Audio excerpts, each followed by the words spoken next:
Ayun no. Magandang araw mga inday. Update ko lang kayo sa ating mga kaburak na yung may bunga yung durian mga kaburak dahil huwag natin ilapit yung ating mukha kasi sobrang ayan mga inday oh. Masarap ito na durian mga kaburak dahil sobrang sarap niya, yung parang ice cream siya na durian. Ang sarap talaga. Pero hindi siya ito yung variety na yung kagaya ng mga ibang variety. Ito kasi ewan ko anong variety ito. Napakita ko sa inyo mga kaburakday ha. Ayan siya mga inday. Ayan. Ayan yung durian mga inday.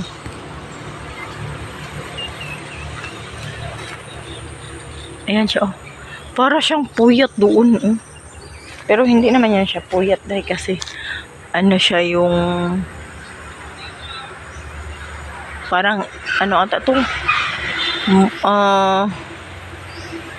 hindi yan banakon na durian, hindi yan siya banakon na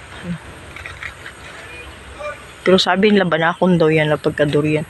Hindi yan siya banakon. 1, 2, 3, 4, 5, 6, 7, 8, 9 lang pala yung bunga niya. Ito lang na puno 10. Ito lang yung durian na nagbunga mga inday. Ayan siya mga inday.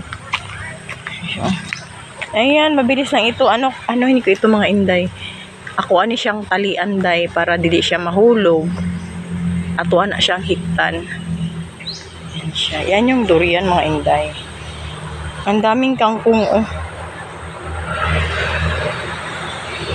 May na dito. Katapusan mga inday, hinog na ni siya mga dzay. So makakaon na puntang durian.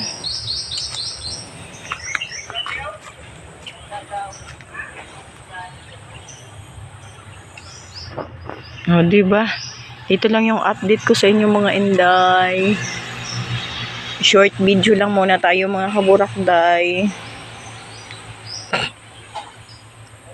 Yung chicken ko, sumasama talaga yan sa akin. Uwi na ikaw doon.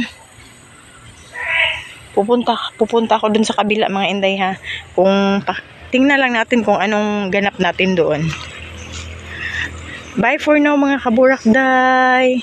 I-update ko kayo mamaya mga inday pag makapag-video tayo doon sa kabila.